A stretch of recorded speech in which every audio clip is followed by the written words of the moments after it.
అందరికీ నమస్కారం.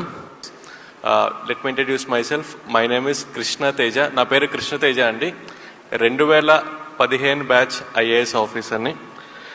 నాకు ఇచ్చిన టాపిక్ వచ్చేసి ఎడ్యుకేషన్ గురించి మాట్లాడమన్నారు. I just thought I will share one of my life time experience about education. అందరిలానే నేను 10th టాపర్ని అయ్యాను, ఇంజనీరింగ్ టాపర్ని అయ్యాను. 10th ఇంటర్మీడియట్ ఇంజనీరింగ్ టాపర్ని అయిన తర్వాత ఆంధ్రాలో ప్రతి స్టూడెంట్ లానే నాకు కూడా ఒక మల్టీనేషనల్ కంపెనీలో లక్షల్లో శాలరీతో ఒక మంచి జాబ్ వచ్చింది. నేను చాలా హ్యాపీగా జాబ్ చేస్తున్న టైంలో ఆ దేవుడు నాకు ఒక రూమ్మేట్ని ఇచ్చాడు. నిజం చెప్పాలంటే మా రూమ్మేట్కి అనమాట ఐఏఎస్ అవ్వాలన్న ఒక కోరిక. ఒకరోజు మా రూమ్మేట్ నాతో చెప్పాడు, తేజ నాకు ఐఏఎస్ అవ్వాలని ఉంది అని చెప్పాడు. నేను వెంబటనే ఏంటి ఐఏఎస్ అని అడిగాను. వెంబటనే వాడు నాతో అన్నాడు, జిల్లా కలెక్టర్ అవ్వాలని ఉంది అన్నాడు. నేను అప్పుడు వాడిని అడిగా, ఏంటి దాని ప్రత్యేకత, ఇక్కడ నీకు మంచి శాలరీ వస్తుంది కదా అంటే, అప్పుడు ఫస్ట్ టైం వాడు చెప్పాడు, ఒక ఐఏఎస్ అవుతే, ఒక జిల్లా కలెక్టర్ అవుతే జనాలకి ఏ విధంగా సేవ చేయొచ్చు అని చెప్పేసి. వాడు నిజం చెప్పాలంటే నన్ను మోటివేట్ చేసి వాడితో పాటు నన్ను కూడా తీసుకువెళ్ళి ఒక కోచింగ్ ఇన్స్టిట్యూట్లో ఐఏఎస్ చదవటం కోసం జాయిన్ చేశాడు. నేను వాడు ప్రతిరోజు ఈ ఐఏఎస్ కోసం కోచింగ్ ఇన్స్టిట్యూట్కి వెళ్ళి చదువుకొని రావటం జరిగింది. నేను ఎప్పుడైతే రోజు ఐఏఎస్ కోచింగ్కి వెళ్ళి వస్తున్నానో నాకు చిన్నగా అర్థమైంది, ఐఏఎస్ ఒక ఉద్యోగం కాదు, ఒక సేవ అని. నేను కూడా చాలా నీట్గా, చాలా కాన్సన్ట్రేటెడ్గా ఐఏఎస్ ఎగ్జామ్కి చదవటం మొదలుపెట్టాను. అలా ఫస్ట్ టైం నేను ఐఏఎస్ ఎగ్జామ్ రాశాను. నేను ఫెయిల్ అయ్యాను. నేను ఫెయిల్ అయినప్పుడు నేను అనుకున్నాను, నాకు జాబ్ చేసే టైంలో బాగా చదువుకోవటానికి టైం దొరకపోవటం వల్ల నేను ఫెయిల్ అయ్యాను అనుకొని నేను జాబ్ రిజైన్ చేసి నెక్స్ట్ 1 year మొత్తం 24 గంటలు ఐఏఎస్ కోసమే ప్రిపేర్ అయ్యి సెకండ్ టైం నేను ఐఏఎస్ ఎగ్జామ్ రాశాను. సెకండ్ టైం నేను ఫెయిల్ అయ్యా. సెకండ్ టైం ఫెయిల్ అయినప్పుడు నేను అనుకున్నాను, నేను 10th టాపర్ని, ఇంటర్మీడియట్ టాపర్ని, ఇంజనీరింగ్ టాపర్ని, నేను ఎలా ఫెయిల్ అవుతాను, ఇది ఒక బ్యాడ్ లక్ అయ్యి ఉంటుందని చెప్పి ఇంకొక సంవత్సరం 24 గంటల ఐఏఎస్ కోసం చదివి ఇంకొక సంవత్సరం చదివిన తర్వాత 3వసారి ఐఏఎస్ ఎగ్జామ్ రాశా. 3వసారి కూడా నేను ఫెయిల్ అయ్యా. మీరందరూ అబ్జర్వ్ చేస్తే ఆ దేవుడు నాకు జీవితంలో 3 పెద్ద సక్సెస్లు ఇచ్చాడు. 10వ తరగతి పెద్ద సక్సెస్ అయింది, ఇంటర్మీడియట్ పెద్ద సక్సెస్, ఇంజనీరింగ్ పెద్ద సక్సెస్. వెంబటనే అదే దేవుడు నాకు జీవితంలో 3 ఫెయిల్యూర్స్ కూడా ఇచ్చాడు. ఐఏఎస్ 1వసారి ఫెయిల్ అయ్యాను, 2వసారి ఫెయిల్ అయ్యాను, 3వసారి ఫెయిల్ అయ్యాను. ఎంత తెలియగలవాడికైనా 3 సార్లు ఫెయిల్యూర్ వచ్చిన తర్వాత వాళ్ళలోని కాన్ఫిడెన్స్ లెవెల్స్ అంతా కిందకి వెళ్ళిపోతాయి, వాడి మోటివేషన్ లెవెల్స్ అంతా కిందకి వెళ్ళిపోతాయి. నాకు అసలు అర్థం కాలేదు, నేనేంటి, నాకేంటి 3 సార్లు ఫెయిల్యూర్ రావటం ఏంటి అని చెప్పేసి. దాదాపు 1 నెల నాలో నేను చెక్ చేసుకున్నాను, ఎందుకు నాకు ఈ ఫెయిల్యూర్ వస్తుంది అని చెప్పేసి. ఆ నెల రోజుల్లో నాలో నాకు ఒక తప్పు కూడా కనిపించలేదు. తర్వాత ఇంకొక నెల రోజులు నా ఫ్రెండ్స్ ఇంటికి వెళ్ళి ఫ్రెండ్స్ని అడిగాను అనమాట, అరే మీకు తెలుసు కదా నేను ఐఏఎస్ ప్రిపేర్ అవుతున్నాను, మీకు తెలుసా నేను ఎందుకు ఈ ఎగ్జామ్లో ఫెయిల్ అవుతున్నాను అని అడిగా. ఫ్రెండ్స్ అందరు నాతో ఉంటారు, తేజ నువ్వు తెలియగలవాడివి, నీకు బాగా గుర్తుంటాయి, నీకు కాన్సెప్చువల్ క్లారిటీ చాలా ఎక్కువ, మాకు అర్థం కావట్లేదురా నీకు ఎందుకు ఫెయిల్యూర్ వస్తుందో అని చెప్పారు. దాదాపు 1 నెల నాకు నేను పరిశీలించుకుంటే నాకు ఒక తప్పు కనిపించలేదు. ఇంకొక నెల నా స్నేహితులను అడిగినా నాకు ఒక తప్పు కనిపించలేదు. ఇంక నేను ఒక డెసిషన్కి వచ్చాను, ఐఏఎస్ నాకు రావటం కొంచెం కష్టమే అని చెప్పేసి. ఆ డెసిషన్కి వచ్చిన తర్వాత నేను ఒక ఐటీ కంపెనీకి జాబ్ కోసం అప్లై చేశాను. నాకున్న యూనివర్సిటీ క్రెడెన్షియల్స్కి నాకు వెంబటనే ఐటీ కంపెనీలో మంచి జాబ్ కూడా వచ్చింది. నాకు ఈ జాబ్ వచ్చిన విషయం నేను నా ఫ్రెండ్స్ అందరికీ ఫోన్ చేసి చెప్పానమాట, అరే ఇంకా నేను ఐఏఎస్ ఎగ్జామ్ రాయట్లేదు, ఐటీ జాబ్కి తిరిగి వెళ్ళిపోతున్నాను అని చెప్పేసి. నేను ఎప్పుడైతే ఈ విషయం నా ఫ్రెండ్స్కి చెప్పానో నా ఫ్రెండ్స్ నుంచి ఈ విషయం నా శత్రువులకు కూడా వెళ్ళింది, నా ఎనిమీస్కి కూడా తెలిసింది. నెక్స్ట్ డే మార్నింగ్ ఒక 6:30-7కి 3 నన్ను చూడటానికి నా రూమ్కి వచ్చారు.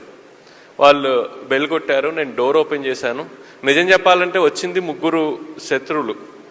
వచ్చింది నన్ను పలకరించడానికి కాదు, నన్ను ఎక్కిరించడానికి అనమాట. సరే శత్రువులైనా సరే నా రూమ్ దాకా వచ్చారు కాబట్టి ఆ 3 లోపలికి రమ్మని చెప్పాను, కూర్చోమని చెప్పాను. అందులో ఫస్ట్ శత్రువు నాతో కూర్చున్న తర్వాత, తేజ నువ్వు చాలా మంచి పని చేసావు, నీకు ఐఏఎస్ రావటం కష్టమే, నీకు ఐటీ జాబ్ చాలా కరెక్ట్ అన్నాడు. నేను ఓకే అని చెప్పాను. రెండో శత్రువు అన్నాడు, తేజ నీకు ఐఏఎస్ అసలు రాదు, నీకు ఐటీ జాబే కరెక్ట్ అన్నాడు. నేను సరే అన్నా. మూడో శత్రువు అన్నాడు, తేజ నీకు ఐటీ జాబ్ కరెక్ట్ అన్నాడు. నేను సరే అన్నా. ఆ ముగ్గురు శత్రువులు నాతో మాట్లాడిన తర్వాత నేను ఆ ముగ్గురితో చెప్పాను, నాకు తెలుసు నాకు ఐఏఎస్ రావటం కష్టమే అని. కాకపోతే నాకు అర్థం కానిది ఏంటంటే ఎందుకు నాకు ఐఏఎస్ రావటం కష్టం అని. అప్పుడు ఫస్ట్ శత్రువు నాతో చెప్పాడు, తేజ ఏం లేదు, ఐఏఎస్ ఎగ్జామ్లో 2000 మార్క్స్కి రిటర్న్ ఎగ్జామినేషన్, నీ హ్యాండ్ రైటింగ్ కొంచెం బాగోదు కదా, అందుకని నీకు తక్కువ మార్క్స్ వస్తున్నాయి, అందుకని నీకు ఐఏఎస్ రావట్లేదని చెప్పాడు. వాడు చెప్పింది నిజమే, నా హ్యాండ్ రైటింగ్ బాగోదు. కాకపోతే నాకు తెలియంది ఏంటంటే నా హ్యాండ్ రైటింగ్ కారణం వల్ల నాకు ఐఏఎస్ రావట్లేదన్న ఒక విషయం. రెండో శత్రువు నాతో చెప్పాడు, తేజ ఐఏఎస్ ఎగ్జామ్లో 2000 మార్క్స్కి రిటర్న్ ఎగ్జామ్ కదా, ఏదైనా క్వశ్చన్ ఇస్తే దానికి సమాధానం నువ్వు 1వ పాయింట్ 2వ పాయింట్ 3వ పాయింట్ అని పాయింట్ వైజ్ రాస్తావు, కానీ ఐఏఎస్లో మంచి మార్క్స్ రావాలంటే ఒక విషయం మంచి లాంగ్వేజ్లో కథలాగా రాస్తే ఎక్కువ మార్క్స్ వస్తాయి, నీకు అది తెలియదు అని చెప్పాడు. వాడు చెప్పింది కరెక్టే. నేను ఇంజనీరింగ్ స్టూడెంట్ని, ఏదైనా క్వశ్చన్ ఇస్తే 1వ పాయింట్ 2వ పాయింట్ 3వ పాయింట్ ఎట్లా రాయాలో నాకు తెలుసు, కానీ ఒక విషయం మంచి భాషలో ఒక ఆర్ట్స్ స్టూడెంట్ రాసే విధంగా రాయటం నేను ఎప్పుడు నేర్చుకోలేదు, నాకు తెలియదు. మూడో శత్రువు చెప్పాడు, తేజ నువ్వు ఏం మాట్లాడినా చాలా సూటిగా మాట్లాడతావు, కానీ ఇంటర్వ్యూలో చాలా డిప్లొమాటిక్గా మాట్లాడితేనే మంచి మార్క్స్ వస్తాయి, అది నీకు తెలియదు, అందుకని నీకు ఐఏఎస్ రావట్లేదని చెప్పాడు. అట్లా 3 శత్రువులు నాకు 3 కారణాలు చెప్పి వాళ్ళు తిరిగి వెళ్ళిపోయారు. ఆ క్షణంలో నాకు జీవితంలో ఒక సత్యం అర్థమైంది. ఏంటి అంటే మన జీవితంలో పాజిటివ్స్ ఏంటో తెలుసుకోవాలి అంటే మనం ఎవరిని అడగాలి? మన ఫ్రెండ్స్ని అడగాలి. అదే మన జీవితంలో నెగిటివ్స్ ఏంటో తెలుసుకోవాలంటే మనం అడగాల్సింది డైరెక్ట్గా వెళ్ళి మన శత్రువుల్ని. కారణం ఏంటి? మన శత్రువుల యొక్క పనేంటి? 24 గంటలు మనల్ని అబ్జర్వ్ చేస్తూ మనలో ఉన్న నెగిటివ్స్ ఐడెంటిఫై చేయటమే మన శత్రువుల పని. సో మనకన్నా మనలో ఉన్న నెగిటివ్స్ ఎవరికి తొందరగా తెలుస్తాయి? మన శత్రువులకి. నాకు నా శత్రువుల కారణం వల్ల చాలా క్లియర్గా అర్థమైంది నాకు ఐఏఎస్ రాంది 3 కారణాలు. హ్యాండ్ రైటింగ్, నేను సమాధానం ఎలా రాస్తున్నాను అనే విషయం మీద, నేను మాట్లాడే విషయం మీద. వెంబటనే నేను మా నాన్నగారికి ఫోన్ చేశాను, నాన్నగారు నాకు ఇంకొక సంవత్సరం కూడా కావాలి, నేను ఇంకోసారి కూడా ఐఏఎస్ రాద్దామని. వెంబటనే మా నాన్నగారు తిట్టారనమాట. ఇంకేంటి 3 సార్లు నువ్వు ఫెయిల్ అయ్యావు, ఇంకా నువ్వు రిస్క్ తీసుకోవద్దు, వెళ్ళి జాబ్లో జాయిన్ అవ్వు అని చెప్పి. తర్వాత మా అమ్మకి ఫోన్ చేశా, మా అమ్మ కూడా తిట్టింది. అప్పుడు నేను మా అక్కకి చేసి మా అక్కని అడిగా, అక్క అమ్మని నాన్నకి కన్విన్స్ చేసి నాకు 1 సంవత్సరం ఇప్పించు, దాని తర్వాత మీరేం చెప్తే అది చేస్తా అని చెప్పా. మా అక్క మా అమ్మ మా నాన్నని కన్విన్స్ చేసి నాకు ఇంకో సంవత్సరం నాకు ఇప్పించింది. అట్లా నా చేతికి 1 సంవత్సరం టైం వచ్చింది. 3 కారణాలు వచ్చాయి. ఫస్ట్ కారణం హ్యాండ్ రైటింగ్. నేను హ్యాండ్ రైటింగ్ కోసం వెతుకుతున్న సమయంలో ఒక రోడ్డు మీద ఒక ఇంటి ముందు ఒక బోర్డు ఉంది, ఇక్కడ హ్యాండ్ రైటింగ్ నేర్పబడును అని చెప్పి. నేను బండి తీసుకెళ్ళి అక్కడ ఆఫ్ చేసి బెల్ కొట్టాను. ఒక టీచర్ బయటకు వచ్చింది. నేను ఆ టీచర్ని అడిగాను, టీచర్ నాకు హ్యాండ్ రైటింగ్ నేర్పిస్తారా అని అడిగాను. వెంబటి నా టీచర్ అంది, ఇబ్బంది లేదండి, మీ అబ్బాయినో అమ్మాయినో తీసుకురండి, నేను నేర్పిస్తానంది. సో నేను అన్నాను, మా అబ్బాయికో అమ్మాయికో కాదండి, నాకు హ్యాండ్ రైటింగ్ నేర్చుకునే ఆమె షాక్ అయింది. ఇదేంటి 6 అడుగులుండి 25 వయసు ఉండి ఒకడు వచ్చి నన్ను హ్యాండ్ రైటింగ్ నేర్పించమంటున్నాడు అని చెప్పి. నేను ఆ టీచర్కి అర్థమయ్యే విధంగా చెప్పాను, టీచర్ నేను ఇట్లా ఐఏఎస్ అవుదాం అనుకుంటున్నాను, నా హ్యాండ్ రైటింగ్ కొంచెం బాగోదు, so I want to improve my hand writing అని. ఆమె నాకు 1 నెల రోజులు హ్యాండ్ రైటింగ్ నేర్పించింది.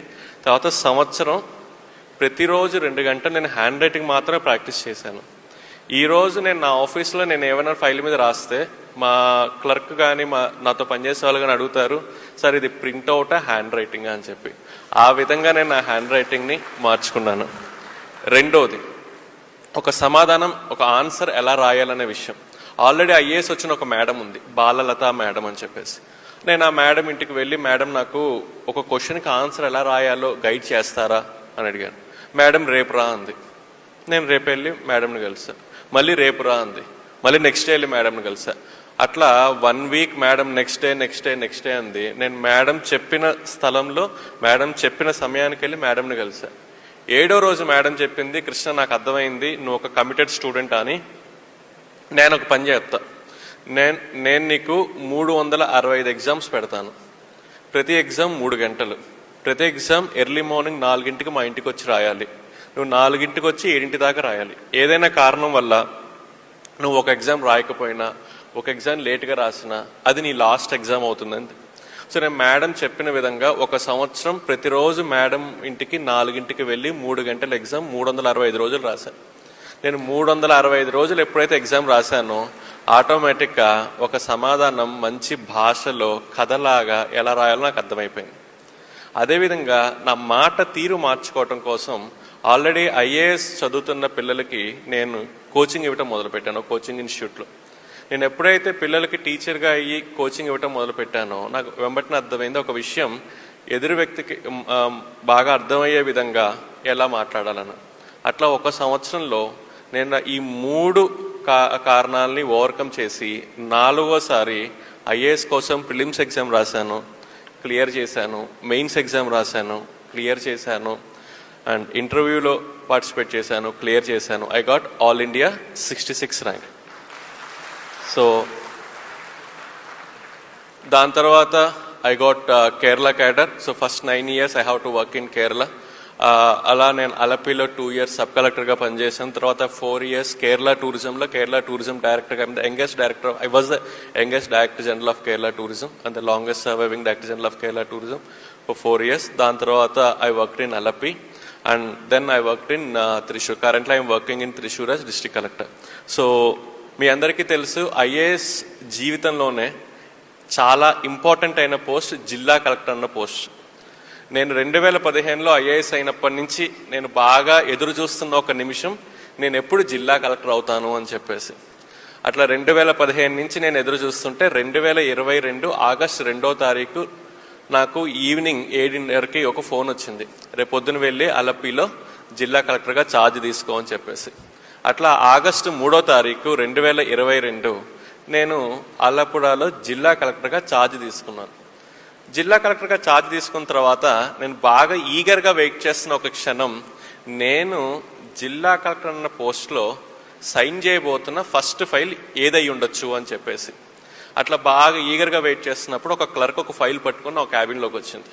నేను క్లర్క్ని అడిగాను, ఏంటి ఆ ఫైల్ అని చెప్పేసి. అప్పుడు ఆ క్లర్క్ చెప్పింది, సార్ వర్షాలు పడుతున్నాయి కదా, రేపు పిల్లలకి హాలిడే ఇచ్చే ఫైల్ సార్ అంది. సో నా జీవితంలో జిల్లా కలెక్టర్గా నేను సైన్ చేసిన ఫస్ట్ ఫైల్ ఏంటయ్యా అంటే పిల్లలకి హాలిడే డిక్లేర్ చేయటం. నార్మల్లీ పిల్లలకి హాలిడే ఇస్తేనే వాళ్ళు భయంకరంగా సంతోషంగా ఫీల్ అవుతారు. అది ఫస్ట్ ఫైల్, ఫస్ట్ సిగ్నేచరే హాలిడే ఇస్తే they were very very happy. So జిల్లా కలెక్టర్ ఫస్ట్ ఫైలే పిల్లలకి హాలిడే డిక్లేర్ చేయటం అనేది ఒక పెద్ద న్యూస్ అయిపోయింది అనమాట. సో అలపిలో ఉన్న పిల్లలందరూ నన్ను చాలా హ్యాపీగా థ్యాంక్ యూ కలెక్టర్ మామయ్య, థ్యాంక్ యూ కలెక్టర్ మామయ్య, థ్యాంక్ యూ కలెక్టర్ మామయ్య అని చెప్పేసి ఫేస్బుక్లో they started sharing their happiness that I declared a holiday to them. అట్లా ఒక 2 weeks తర్వాత ఒక అమ్మాయి నన్ను చూడటానికి వచ్చింది. నేను అడిగాను, ఏంటమ్మా ఇంటికి వచ్చావు అంటే, అమ్మాయి చెప్పింది, అందరూ మిమ్మల్ని కలెక్టర్ మామయ్య అని పిలుస్తున్నారు కదా, సో నేను కూడా ఒక చనువు తీసుకొని మిమ్మల్ని ఒక సహాయం కోసం వచ్చాను అంది. ఏం సహాయం కావాలి అన్నాను. అప్పుడు అమ్మాయి నాతో చెప్పింది, మా నాన్నగారు కోవిడ్ టైంలో చనిపోయారు, నాకు నర్సింగ్ చదువుకోవాలని చెప్పి చాలా కోరిక, కానీ మా అమ్మకి నర్సింగ్ ఫీ పే చేసే స్థితి ఈరోజు ఈ నర్సింగ్కి ఫీ పే చేసే పరిస్థితి ఈరోజు మా ఇంట్లో లేదు అని చెప్పింది అనమాట. అప్పుడు నేను అడిగాను, ఏం కావాలి అంటే, నాకు ఎవరైనా స్పాన్సర్ని చూస్తారా నర్సింగ్కి ఫీ పే చేయడానికి అండి. నేను ట్రై చేస్తానని చెప్పి అప్పుడు నాకు తెలిసిన చాలా పెద్ద హీరో అయిన శ్రీ అల్లు అర్జున్ గారికి ఫోన్ చేశా, ఇట్లా ఒక అమ్మాయి ఉంది, మీరు ఏమైనా హెల్ప్ చేస్తారా అంటే, అప్పుడు అల్లు అర్జున్ గారు కూడా 1 సంవత్సరం కాదు 4 సంవత్సరాలు కావాల్సిన ట్యూషన్ ఫీ, హాస్టల్ ఫీ మొత్తం నేనే పే చేస్తానని చెప్పి మొత్తం ఆయన కాలేజ్లో పే చేశారు. ఈ అమ్మాయి కాలేజ్కి వెళ్ళి రావటం మొదలుపెట్టింది. మీకు తెలుసు కదా, అల్లు అర్జున్ గారు సహాయం చేశారంటే అది ఆబ్వియస్లీ ఇంకా పెద్ద న్యూస్ అయిపోతుంది. సో అది కేరళ మొత్తం పెద్ద న్యూస్ అయిపోయింది అనమాట. ఆ న్యూస్ చదివి నెక్స్ట్ డే ఇంకొక అమ్మాయి నన్ను చూడటానికి వచ్చింది.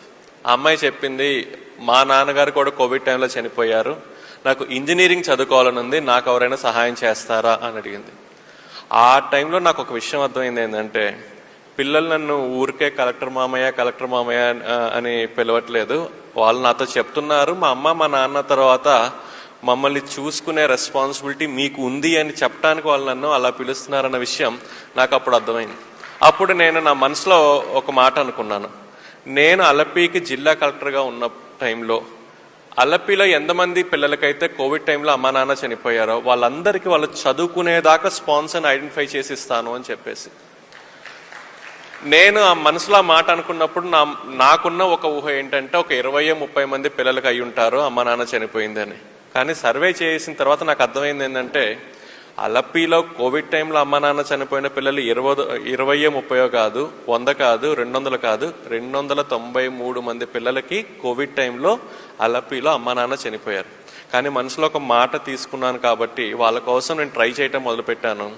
6 నెలల్లో 293 మందికి వాళ్ళు చదువుకునేదాకా స్పాన్సర్ని ఐడెంటిఫై చేసి వాళ్ళకి ఇచ్చిన తర్వాతే నేను అలపి నుంచి మారి త్రిశూర్లో ఛార్జ్ తీసుకున్నాను. సో ఒక మాటలో చెప్పాలంటే అలపిలో there is no covid orphan who can discontinue his studies because of financial issues. So Alleppey నుంచి నేను త్రిశూర్కి వెళ్ళంగానే అగైన్ పిల్లలందరికీ ఒక ఎక్స్పెక్టేషన్ ఉంటుంది. ఎందుకంటే అలపిలో కోవిడ్ అందరికీ నేను హెల్ప్ చేశాను కాబట్టి త్రిశూర్లో కూడా. సో త్రిశూర్లో 609 పిల్లలు ఉన్నారనమాట. ఈ 609 పిల్లలకి కూడా వాళ్ళు చదువుకునేదాకా సహాయం చేసే స్పాన్సర్ని నేను వాళ్ళకి ఇచ్చేశాను. సో టోటల్ చూసుకుంటే అలపి అండ్ త్రిశూర్ అరౌండ్ 1000 పిల్లలకి మేము హెల్ప్ చేశాం. ఈ విషయం ఇక్కడ దాకా వచ్చి మీ అందరికీ చెప్పే కారణం ఏంటంటే ఈ 1000 మందిలో దాదాపు ఒక 100-150 మంది సహాయం చేసింది మీ రొటేరియన్సే. So I thought I should thank all of you for being part of this journey. నా ఒక జర్నీలో మీరందరూ భాగం అవటం వల్ల I thought I should share and I should personally thank the fraternity of Rotarians for coming forward and support. And చాలా కొంత టైంలో ఒక్కొక్కరు ఇండివిజువల్గా స్పాన్సర్ చేశారు, కొన్నిసార్లు రోటరీ యాజ్ ఎ బ్రాంచెస్గా స్పాన్సర్ చేసినాయి. But they came forward with welcoming hand. So thank you so much. So ఇవన్నీ మీకు చెప్పడానికి కారణం ఏంటంటే మీరు ఉన్న ప్లేస్లో కూడా ఇదే ఒక అవసరంతో పిల్లలు ఉన్నారు. అలపిలోనే కాదు పిల్లలకి అమ్మా నాన్న చనిపోయింది, త్రిశూర్లోనే కాదు పిల్లలకి కోవిడ్ టైంలో అమ్మా నాన్న చనిపోయింది. ఈవెన్ విజయవాడలో కూడా నాకు తెలిసి ఇదే ఒక పరిస్థితి ఉంటుంది, గుంటూరులో కూడా ఇదే పరిస్థితి ఉంటుంది, మీరున్న ఏరియాస్ కూడా ఇదే పరిస్థితి ఉంటుంది. So wherever it is possible try to support this children. There are this children. Okay, Covid కారణం వల్ల ఇబ్బంది పడుతున్న పిల్లలు ఉన్నారు. So they need your support. Looking forward and thank you so much for giving me this opportunity and hope I made it short and interactive. Thank you so much.